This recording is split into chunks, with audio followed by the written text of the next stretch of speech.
Okay, here's the chart of the moment for beginning this recording, which is on the Aquarius first quarter moon, happening October 29th, 2025.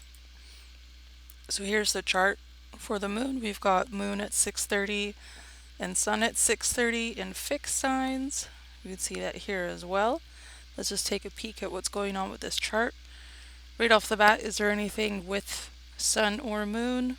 Not really. And is sun or moon applying to anybody at about 6 degrees in the rest of the chart? No. So there's really nobody nearby in degree. There's some early degrees that they would have blown by already aspected on the way out of Capricorn. And so now I want to investigate this further because we want to be looking for, is moon void? So moon isn't applying to anybody in Aquarius and traditionally can't aspect anyone in Pisces. Yes, we're going to sextile Chiron here, but that's more than a day away. So that's like level 1 void. Level 1 is if it takes more than 1 day or 13 degrees of travel. Level 2 is the whole entire sign. And level 3 is 30 days. So, yes, we're applying by a pretty wide sextile because it's going to take more than a day for this aspect to actually happen. This right here, right, which isn't even drawn in, it's too wide. And then Taurus, nobody in Taurus. Uh, we've already passed the trine to Uranus and Gemini. Can't see Cancer. Nobody's in Leo. Can't see Virgo. We are applying by again a wide trine to Venus. So if tomorrow or the next day, if that has happened, then we're good. We're not. There's no void whatsoever. But this looks like it's more than 13 degrees away. It's 13 degrees and 10 minutes. So by the time Moon travels 13 degrees, Venus will already be moved on. And so it may be void. We will look after. And then we're talking to the sun right now. And then is there any communication with anybody within the next day? No, but yes, within the next sign. So moon is potentially void, of course. Just level 1 void, of course. It's not a big 30-day event. It's not even the rest of the sign. It's just 1 day where she has no one to talk to. 1 day where there's this energy and maybe a plan. And Aquarius is idea sign. So, you want to tell someone about your plan and there's no one to talk to about it for at least a full day. So, void of course moon is sometimes that your efforts don't really come to anything, and we will explore that as we go. Um, and then who's ruling this? So, the light is coming from the sun in Scorpio. Sun is co present with ruler Mars, so that's nice. The moon is in Aquarius, which is traditionally ruled by Saturn. Saturn is in Pisces, so cannot aspect the moon. So not only is moon a little bit void, but moon is unaspected to its ruler and thus is maybe a little under resourced. So the things we get started right now in this first quarter phase may not come too much. And maybe that's a resourcing problem. However, having Saturn here in the like second house position from Aquarius is helpful. Out of all the places that Moon cannot see, um, Saturn could be in any of these places: Capricorn, Pisces, Cancer, or Virgo, and that wouldn't be very helpful to anybody in Aquarius. But because this is the second house from Aquarius, this is a supportive role. So, of all the places to be blind, this is the most beneficial. So, there may be something about the efforts that we are putting in, maybe don't come to very much because they're poorly resourced, but that's because there is something else that's supportive, something that's already been begun or maybe begun when Saturn was first in Pisces, 2023 to 2025, that is coming through to support. So it's like maybe we're just like being busy with first quarter type themes, building up themes, action themes, and it doesn't really come to anything, but it's still just a fine way to spend time. Okay? So here's some notes on that. So we have this 6 degrees 30 minutes first quarter moon in Aquarius. There's no other planets at around 6 degrees. The moon is applying within a 13-degree trine to Venus, which means moon is like technically 1 day void, taking more than 13 degrees of travel more than 1 day to make that aspect. And moon's ruler is unaspected from Pisces, whereas sun's ruler is co-present and applying by trine to Saturn, who's the moon's ruler, and coming off a trine from Jupiter, which happens to be Saturn's ruler. So, depending on your chart, depending on the person, depending on what's going on, maybe Mars and Saturn are playing nice with this trine with Jupiter, and some messages or some resources, whatever, like trickle down to help the moon or to help what we're doing, or to just like take the sting off if this really comes to nothing, to kind of take the sting off of that, right? Because something else is coming in to support, and we gotta spend the time somehow. So maybe those are some themes that we're having now. As well, we can look at this is the first quarter build phase because the moon and sun are in a 90-degree aspect here, which is a square, a perfect square, a perfect first quarter moon. But this new moon, it was seated in Libra. And so while we have this square energy in the light present, we're having like a trine energy from the beats of the story of new moon to quarter moon to full moon. We're having a trine. And so maybe it's a bit flowier than anticipated. And so maybe that has something also to add to moon is void, moon's ruler can't see or support, but this is a supportive space in and of itself, and this is a nice trine. Maybe it's all right. And with Aquarius being the fifth house from Libra, where that new moon started, maybe it's about spending your time kind of pleasantly or joyfully or in creative pursuits, and that being what's important and not necessarily what comes of it. Maybe the point isn't to have like a fruit to harvest at the full moon. Maybe the point is to be gardening. Okay? I hope that made sense.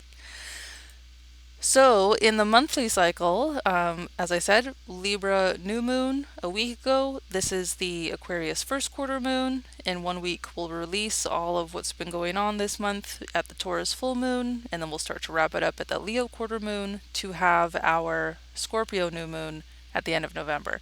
So, here is where we are in the monthly cycle.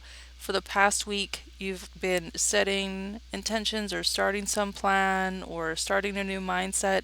And now it's time to see what's been coming up and what do you care enough about what's been coming up to put some work in to see it carry forward. Or with all the void and everything, this can also be a time to be like, I don't care about these things that I thought I cared about or that I wrote in my journal. None of that's actually worth my effort. And so it's time to reroute and figure out what do we actually want to spend our time doing in this time. Okay, so that's the short cycle, the monthly cycle. And so we could ask, if you are doing like lunar rituals or lunar intention setting, did you start an intention with the Libra new moon? Are you noticing a kind of trine flow mixed with the square energy? So it's a bit, I don't know, it's like fun work maybe. Are we seeing now with the first quarter moon that the things we intended or the things we started are now requiring more from us or just naturally getting more from us? And with the void moon and the unaspect ruler, are we seeing that maybe this stuff it doesn't need all that work, or we don't need to invest, we don't need to tie our identity to these intentions coming to anything? And so maybe it's also a time to pick up all those intentions, those Libra relationship balancing harmonious intentions you had, and be like, you know what? I don't need to do that. Saturn says no. So we put them down, right? What's going on with you for your intentions? Are you noticing any of these themes come up? And now we can take a little break and we can look at just Aquarius. Aquarius traditionally is ruled by Saturn. It's a fixed air sign. No planet has exaltation in Aquarius, so there is no secondary ruler to be like, hey, if Saturn's not available, who do we look to help us out? Saturn or bust, okay? So we can expand on that. Saturn is a cold and dry planet. Cold is slow, absorptive, gathering, kind of more influenced than influencing. I have slow here twice because it's really slow. And then dry is more detached, it's discrete, it's defined, it's individual, it's not the collective, it's not everybody, it's not every perspective, it's mine. It's not doing it for everybody, it's doing it for me in my own time. And then Saturn, some keywords for Saturn could be limits, discipline, neglect, structure. A Saturn has joy in the 12th house, the house of bad spirit. Saturn is often like the rules, limits, boundaries. Saturn says no, and Saturn rules time in general. Um, and then fixed, so cardinal signs don't have very much staying power, but they have a lot of starting power. And then the fixed signs come in and they build on what the cardinal sign started. So they've got the staying power, as well as rigidity, fixation, like a solidity and a depth. And I often find that fixed signs will get fixated. They'll take the time, they'll play with time around a topic to really investigate it and get to a level with it that a cardinal and a mutable just does not have almost the attention span to like get into for. And then Aquarius is an air sign. So air signs are often social, talkative, about ideas and language and communication, sharing, the mental space, the vocal space. To break down air into hot and wet, you can look at the Libra new moon video where that's expanded. And then I just have some other keywords for Aquarius because there's a lot of discourse if you use modern rulership where Aquarius is ruled modernly by Uranus and is the humanitarian and cares about people. And that traditionally is not really what Aquarius is about, especially ruled by Saturn. Saturn is in opposition to Sun and Moon, and the signs that Saturn rules, Capricorn and Aquarius, are in opposition to the signs that Sun and Moon rule, Leo and Cancer. And so there's an exclusion, there's a separateness there, an outsideness, a distanceness, an apartness to these areas, to Saturn, to Aquarius. Because Saturn is here, we're dealing with, should, conditioning, society, infrastructure, the way things are. And then the ideas of that and having the fixation to really investigate and have the rigidity or investigate the rigidity, themes of should, ought, and normalcy can come up in Aquarius. I often hear people talk about thought palace, ideals, kind of like the philosophy of should. Capricorn is a building sign ruled by Saturn, and we often think of Saturn as like a builder or about structure. And so how do we build structures in the mental, in the air, in the language space? It's more about like the philosophy of should. And then I have radical self-acceptance because we see a lot of like eccentricities in Aquarius, which can be, the exclusion and the separateness from light and warmth of sun and moon. But sun is also in Leo, like on the stage. And so, as the opposite to that, Aquarius opposes Leo, Aquarius ruled by Saturn opposes Leo ruled by Sun, is kind of radical self acceptance, where Sun has no problem accepting self in Leo because obviously that like this is the ideal. Saturn and Aquarius is so far from that there's almost no choice but to have radical self-acceptance because you're not going to get anywhere near the sun in Leo. So those are my ideas on Aquarius. They don't have to be the ideas you share, but that's just what I put down in this PowerPoint. And now we can look at the longer cycle, the gestation cycle. So this Aquarius first quarter moon not only is seeded from the very previous week ago Libra new moon, but from the original Aquarius new moon that happened around this part 9 months ago, January 29th, 2025. So here's the chart for the Aquarius new moon. Here we are in the Aquarius first quarter moon. We're going to have at this same degree the full moon when Sun is in Leo next July. And then the following April, April 2027, is when Sun will be in Taurus. And so this will be our third quarter Aquarius lunation, which will be wrapping up this whole cycle, which started January 29, 2025. So similar to asking in the short month cycle, what did you start a week ago that is starting to build up, and now you need to put some effort into it so that you can see it bear fruit or whatever in a week at the full moon. We're going to expand that into an 18-month, a 27-month, a 3-year cycle. So 9 months ago, in the Aquarian type parts of your chart, what were you ready to start? What were you ready to get going? What were you hoping for? What were you trying? What did you find yourself beginning anew? And over the past 9 months, that has been bubbling, sprouting under the surface. And now, oh, it's really here. It grew, it sprouted. Here it is. And you can see where it can go, and you can see how you have to put some inputs into that to get it there. Yeah?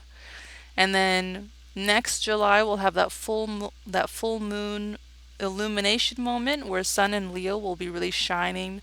What's working, what's not working? How can we celebrate? What can we let go about this idea that started last January? And then finally, the following April is when we'll begin to kind of take down this whole trajectory to make space for a new one. So again, here we are in the first quarter phase, except that this larger phase, this longer phase started this past January. And so do you notice first quarter moon phase themes and topics coming up in that timeline for you? Did you start, intend, or begin, or hope for something around January of this year?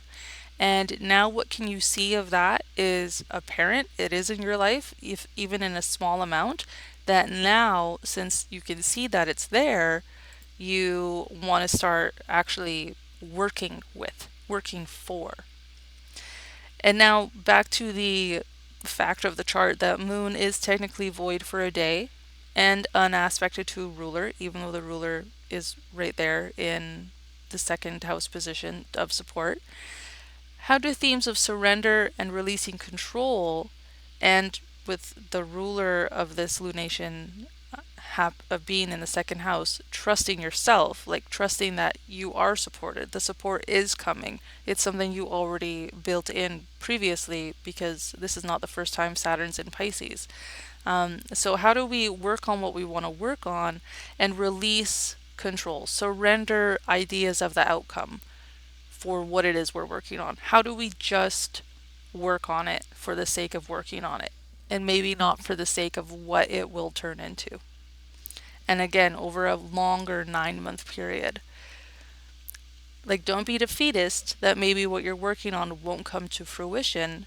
The fruit is in you working in it, not in what you harvest. Yeah? Okay, so for the gestation cycle, this is a 3-year cycle, so this may be a recurrent pattern that you notice about every 3 years. You're in this same similar kind of like vamping up energy where it's the come up, it's the build up, right? Where you're realizing there's something that you start, maybe every 3 years, and this is the point in those 3-year cycles where you're wanting to put some energy into it. So here are the, just every 3 years, here were the Aquarius quarter moons. And then to compare, because you think if this is like a tighter technique, that this should be a tighter degree span. I just wrote them all in so we can see how they fluctuate over the years throughout Aquarius, because every year we have an Aquarius first quarter moon in the fall, and this is how they have spanned over the past few years. Just, I had time and I put it on here for your reference.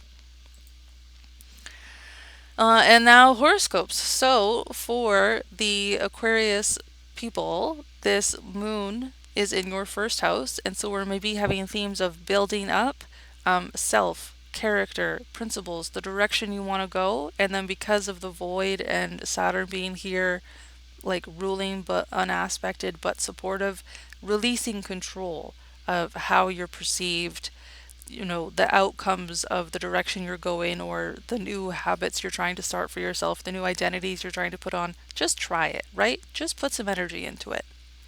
For Taurus charts, this lunation is happening up in your 10th house, so you may be having themes of building up career and leadership and public life. And then with Saturn being here in the 11th house for you, it may be trusting that network or those aspirations and goals that you already had are coming in to support whatever you're building up here, even if what you specifically are building doesn't come to much. It's not about that, okay? It's about staying busy while what's coming in comes in. For Leo charts, this Aquarius quarter moon is happening in your 7th house, so you may be building up relationships, clientele relationships, and then with Saturn being in your 8th house, right? Leo, 7, 8.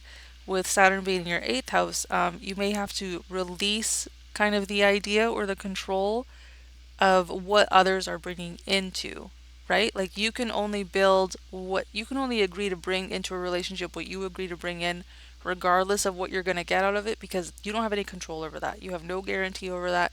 So you just got to bring in what you want to bring in. Scorpio, this is activating your 4th house. So maybe you're building up some new home routines, some private life, or some ancestral work. Meanwhile, you're trusting in the joy of that work. You're trusting in joy and creative expression to help bring, seeded from the Libra new moon, balance into the home. Okay? For our mutables, this lunation is happening in the cadent houses, so it might be a bit tiring. It may even be extra tiring because, yeah, it is void and it's not clearly, objectively supported. And so for Pisces charts, this lunation is happening up in your 12th house.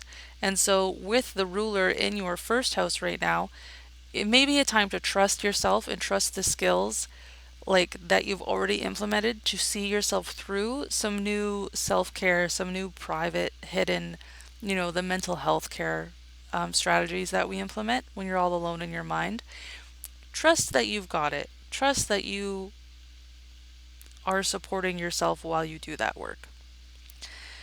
Gemini charts, this lunation's happening up in your 9th house, whereas the support for it is coming from your 10th house of leadership. And so there may be something about what you're building, your philosophy, your meaning, your greater education, the plans you have for travel or for greater learning, and separating that from leadership and allowing them to operate separately. This could also be that you are developing certain philosophies or meanings for the direction you want to go in your life, and the leaders you have in your life aren't exemplifying those philosophies, and you've got to let them be separate, right? They're going to support you in their own way, and so it may be helpful to like unzip them from each other and allow each to be their own topics, even though they are obviously tied together. Virgos, this is happening in your 6th house, so you may be building up new health habits, new routines, building new like training regimens for your pets, but also releasing control of people's reactions to it. With Saturn, the ruler of this, in your 7th house, you got to do you, right? You've got to take care of you and build up what you got to build up.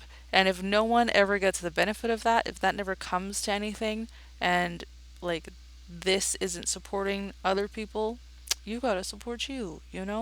But also allow other people to come in and support you in this journey. So Virgo 6th house maybe is now a good time to talk to a personal trainer or a therapist or any kind of one-on-one clientele consultation situation that you've been thinking might be beneficial for you. It very well may be. And then Sagittarius charts, this Aquarius lunation is happening in your 3rd house. So maybe you're building up your communication skills, or you're trying to get out and like socialize at the coffee shop more regularly, or you're wanting like a new regular writing habit. And the cardinal horoscopes. So cardinal signs, this Aquarius lunation is happening in your succedent houses or your supportive houses. So for Capricorn risings, this lunation is happening in the 2nd house. So you may be building up new wealth, new wealth strategies, new ideas of personal support. You may be building up new confidence in how you support you, even if that goes against the grain, while allowing your community, third house Saturn activating Pisces, while allowing your community to support you while you work on building your own personal support system. Aries charts, this lunation's happening up in your 11th house, and so maybe you're building up greater networks and aspirations. You're reworking your dreams and realizing that you've actually got to sit down and dream them if you want to have dreams, while also respecting your limits and the idea of not yet. So for Aries risings, this lunation's happening in your 11th house, and it's supported or not, however you read it, from Saturn in the 12th house. And so there might just be like personal drain on you right now. It may not be that you have the mental capacity to really sit down and daydream, with your full active heart and brain. And so that doesn't mean you don't have dreams, it just means not yet, right? It means maybe really go to the dream space, just sleep on it for a while. Maybe that's an aspiration to rest more. Cancer charts, this lunation is happening in your eighth house. And so this is going to be activating the area of shared resources. And we think of the idea of building up shared resources. And then it's supported or not from the ninth house of philosophy, meaning higher learning. And so you may be trying to build up and shore up your shared resources while releasing kind of philosophical control of what it means to have someone not share with you, or like what it means to have shared resources. Maybe they have to unzip, maybe you have to release control of what you expect to get from someone and what you actually get, and allow your own personal principles and meaning and like philosophy journey to support you, whatever's going on here. And then Libra charts, this lunation's happening in your fifth house, so potentially we're building up new joy practices and creative pursuits while playing with the idea of discipline and routine, because this lunation is ruled and supported by Saturn in your sixth house. And so, with this lunation being a little bit void and a little bit unaspected by its ruler, you can have a creative pursuit and you don't have to turn it into a disciplined regime. You can just dive in for a weekend and play around and be curious and dive out. Conversely, maybe you are wanting to take these bits of fun, these bits of joy, these bits of pleasure, and make them a bit more regimented, make it more into a routine.